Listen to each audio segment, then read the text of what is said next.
Hello students, मैं doctor निशा बंसल, सहायक आचार्य EAFM राजकीय महाविद्यालय सुमेरपुर से। आज का अपना टॉपिक है लाभ का नवप्रवर्तन सिद्धांत, बीकॉम प्रथम वर्ष के लिए प्रश्न पत्र प्रथम व्यावसायिक अर्थशास्त्र से। चूँकि लाभ का सिद्धांत हम पढ़ रहे थे, तो आज जो हम बात करेंगे वो है नवप्रवर्तन से संबंधित लाभ का सिद्धांत क्या बताता है हमें। तो आइए स्टार्ट करते हैं नवप्रवर्तन सिद्धांत से। तो सबसे पहले हम देखते हैं कि इस सिद्धांत का प्रतिपादन J.A. शुम्पीटर ने किया था और शुम्पीटर के अनुसार नए आविष्कारों के कारण ही प्रावेगिक अर्थव्यवस्था में लाभ उत्पन्न होता है। यहाँ पर शुम्पीटर बताते हैं कि किसी भी अर्थव्यवस्था में जो गतिशील अर्थव्यवस्था है, उनमें चूँकि नए आविष्कार लगातार किए जा रहे हैं, तो उन आविष्कारों के कारण ही लाभ का प्रादुर्भाव होता है, लाभ का जन्म होता है। शुम्पीटर का आविष्कारों से अभिप्राय नई पद्धतियों से है। उन्होंने नई पद्धति की 3 अवस्थाएं बतलाई है। यहाँ पर जो आविष्कारों की बात की है शुम्पीटर ने, तो आविष्कारों से यहाँ पर तात्पर्य है जो न्यू इनोवेशन होते हैं, उत्पादन के अंतर्गत नई नई पद्धतियाँ अपनाई जाती है, उसी के कारण लाभ का जन्म होता है। उसे ही नए आविष्कार शुम्पीटर ने बताए हैं। और इस पद्धति के लिए शुम्पीटर ने 3 अवस्थाएं मुख्य रूप से बतलाई है। फर्स्ट अवस्था है, कोई आविष्कारक किसी नई मशीन की योजना बनाता है। सबसे पहले कोई भी आविष्कारक यदि किसी नई मशीन की योजना बनाता है तो वो फर्स्ट अवस्था उसकी कहलाती है। सेकंड है, दूसरा व्यक्ति उस योजना को कार्य रूप में परिणत करने के लिए आवश्यक रुपया देता है और अन्य साधन एकत्रित करता है। यहाँ पर जो सेकंड अवस्था बताई है, सेकंड कंडीशन यहाँ पर बताई है, उसमें दूसरा व्यक्ति उस योजना के लिए फाइनेंसिंग का कार्य करेगा, रुपए प्रदान करेगा और दूसरे अन्य साधन भी एकत्रित करने का कार्य यही व्यक्ति करेगा। थर्ड जो अवस्था बताई है उसके अंतर्गत शुम्पीटर कहते हैं, तीसरा व्यक्ति अपनी जोखिम पर इस नई मशीन को अपने उत्पादन कार्य पर लगाता है। अर्थात तीसरा व्यक्ति अपनी जोखिम पर इस मशीन को उत्पादन कार्य में लगाएगा। तो ये 3 अवस्थाएं शुम्पीटर ने बताई है नई आविष्कार से संबंधित। नेक्स्ट देखिए अब, शुम्पीटर के अनुसार यह तीनों व्यक्ति उस आविष्कार में हाथ बटाते हैं, इसलिए लाभ में इन तीनों का हिस्सा होना चाहिए। चूँकि ये जो आविष्कार की प्रक्रिया है ये 3 अवस्थाओं से मिलकर पूर्ण होती है, इसीलिए जो 3 व्यक्ति इन अवस्थाओं में सहयोग करता है, उन तीनों का लाभ जो भी लाभ प्राप्त होंगे उन लाभों में इन तीनों का हिस्सा किया जाना चाहिए। और आगे ये बताते हैं, लाभ कमाने की इच्छा है, लाभ कमाने की इच्छा ही नए नए आविष्कारों को प्रोत्साहित करती है। किसी भी व्यवसाय की जो लाभ कमाने की, लाभ प्राप्त करने की इच्छाएं हैं, वही उसके लिए नए आविष्कारों को प्रोत्साहन देती है, जन्म देती है। और जब भी यह आविष्कार सफल हो जाते हैं तो इनसे लाभ की प्राप्ति होती है। जब ये नए आविष्कार किए जाते हैं और ये आविष्कार सफल हो जाते हैं तो इसके परिणाम स्वरूप ही लाभों की प्राप्ति होती है।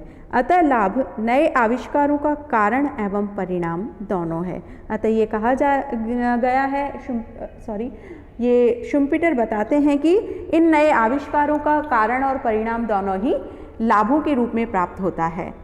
आगे हम बात करते हैं इस सिद्धांत के मुख्य तत्व क्या हैं। तो सबसे पहले आप देखिए, नवप्रवर्तन के माध्यम से प्राप्त होने वाले लाभ अस्थायी प्रकृति के होते हैं।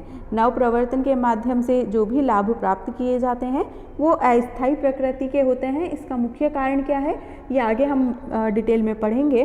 तो सबसे पहले ये बताते हैं कि जो भी नवप्रवर्तन होते हैं उसका मुख्य कारण क्या है कि नवप्रवर्तन स्थायी नहीं होते हैं। नवप्रवर्तन कुछ दिनों में पुराने हो जाते हैं। जो भी नई तकनीक अडॉप्ट की जाती है, कुछ समय पश्चात वो तकनीक अन्य व्यवसायियों द्वारा भी लागू कर दी जाती है, अन्य व्यवसायियों द्वारा भी उसे अपने व्यवसाय में उसके अनुसार कार्य किया जाने लगता है, जिसके कारण ये नवप्रवर्तन तुरंत ही समाप्त हो जाते हैं, अर्थात स्थायी प्रकृति के नहीं बने रहते। जब यह पद्धति सर्वज्ञात हो जाती है तब अन्य प्रतियोगी फर्में भी उस नई पद्धति का उपयोग करने लगती हैं। कहने का यही तात्पर्य है, क्योंकि नवप्रवर्तन अस्थायी प्रकृति के हैं, जैसे ही अन्य व्यवसायियों को इस नए प्रवर्तनों के बारे में जानकारी होगी, इस नई पद्धति के बारे में जानकारी होती है, अन्य फर्में भी उस पद्धति को अपनाने लगती हैं। और जैसे ही अन्य फर्में लाभ की आशा से नई उत्पादन विधि को अपनाती है, वैसे ही लाभ की मात्रा कम होने लगती है और धीरे धीरे लाभ खत्म हो जाता है।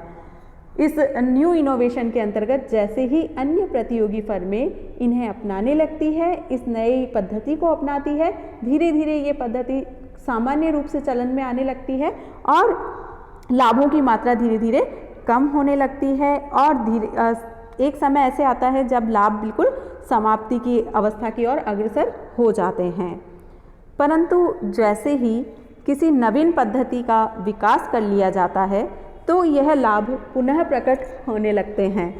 इसके अंतर्गत जैसे ही, लेकिन यहाँ पर ये बात है कि ये लाभ यदि नई पद्धति पुरानी हो जाती है तो ये लाभ समाप्त होने लगते हैं, लेकिन अगर नई पद्धति और किसी नई पद्धति का विकास कर लिया जाए तो ये लाभ पुनः प्रकट होने लगेंगे और लाभों की मात्रा फिर से बढ़ जाएगी। नए इनोवेशन के अंतर्गत जो नई पद्धति अपनाई है, नव प्रवर्तन किए गए हैं, उनके कारण।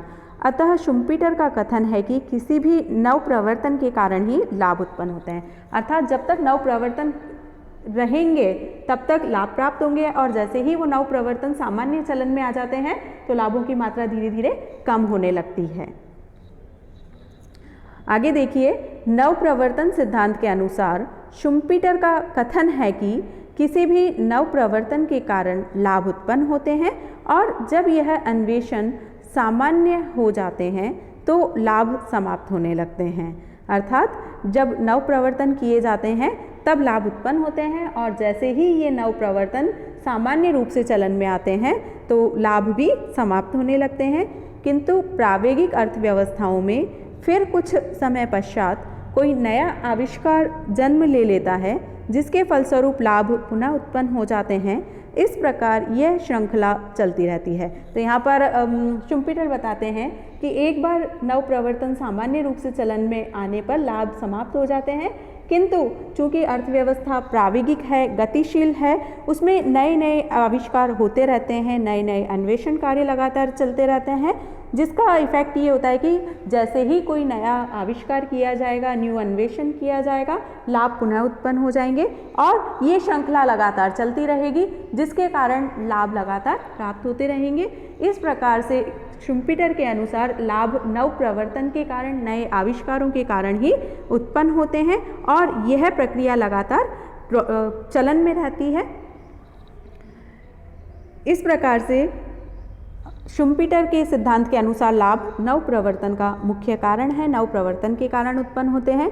लेकिन इस सिद्धांत की कुछ आलोचनाएं की गई है। किन आधारों पर इस सिद्धांत की आलोचनाएं की गई है हम देखते हैं। यहाँ पर सबसे पहली आलोचना इस आधार पर की जाती है कि इस सिद्धांत में केवल नव प्रवर्तन को ही लाभ का कारण माना गया है, परंतु वास्तव में लाभ के कारणों में नव प्रवर्तन केवल एक कारण है।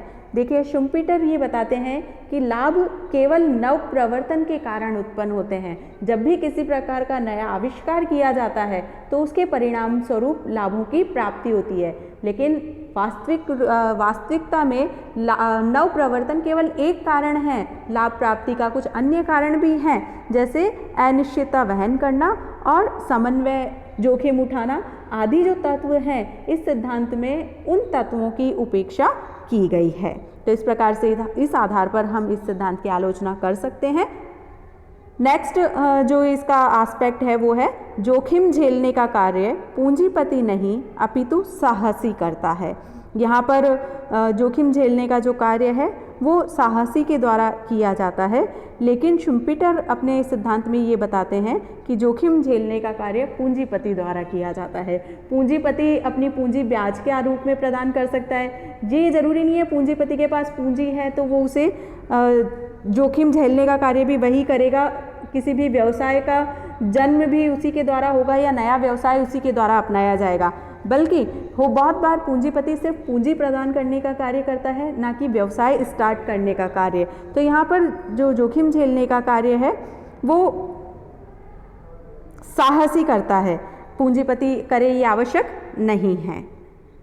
नेक्स्ट, इस आधार पर इसकी आलोचना की गई है। यह सिद्धांत इस बात को स्पष्ट नहीं करता कि साहसी को किसी नव प्रवर्तन के कारण कितना लाभ प्राप्त होता है। ये सिद्धांत इस बात की व्याख्या करने में असफल रहा है कि साहसी को किसी भी नव प्रवर्तन के कारण कितनी मात्रा में लाभों की प्राप्ति होगी, ये यहाँ पर व्याख्या नहीं हो पाई है इस सिद्धांत के अंतर्गत। नेक्स्ट आलोचना की गई है, यह सिद्धांत लाभ के परिमाण का निर्धारण नहीं करता, अर्थात यह सिद्धांत ये नहीं बताता कि नव प्रवर्तन के कारण जो भी लाभ प्राप्त होंगे वो किस मात्रा में, किस परिमाण में प्राप्त होंगे, इसकी व्याख्या ये नहीं कर पा रहा है। नेक्स्ट आप देखिए, लाभ केवल नव प्रवर्तन के कारण ही उत्पन्न नहीं होता, बल्कि उत्पादक के साहस एवं उसकी संगठन शक्ति का भी पुरस्कार होता है। यहाँ पर इस आधार पर इस सिद्धांत की आलोचना की जा सकती है कि लाभ केवल नव प्रवर्तन के कारण ही उत्पन्न नहीं होता है, बल्कि उत्पादक का जो साहसपूर्ण कार्य है, उसकी जो जो साहसपूर्ण कार्य है, जो संगठन शक्ति है, उसके कारण भी लाभ उत्पन्न होते हैं। तो इस आधार पर ये व्याख्या शुम्पीटर ने नहीं की है। शुम्पीटर कहते हैं केवल नव प्रवर्तन के कारण ही लाभ प्राप्त होते हैं। तो इस आधार पर इस सिद्धांत की आलोचना की जा सकती है। इसी के साथ ये सिद्धांत हमारा समाप्त होता है। शॉर्टली अगर कहा जाए तो शुम्पीटर ये बताते हैं कि व्यवसाय में कुछ नए आविष्कार होते रहते हैं, नए नए पद्धतियाँ अपनाई जाती है, जिसके कारण ही लाभ उत्पन्न होते हैं। तो और ये जो नवीन पद्धतियों का चक्र है, श्रृंखला है, ये लगातार चलन में रहता है, चलता रहता है, इसी कारण लाभ प्राप्त होते रहते हैं। तो इसी के साथ हमारा आज का ये वीडियो यहीं समाप्त होता है, ये सिद्धांत भी यहीं समाप्त होता है। Thank you very much.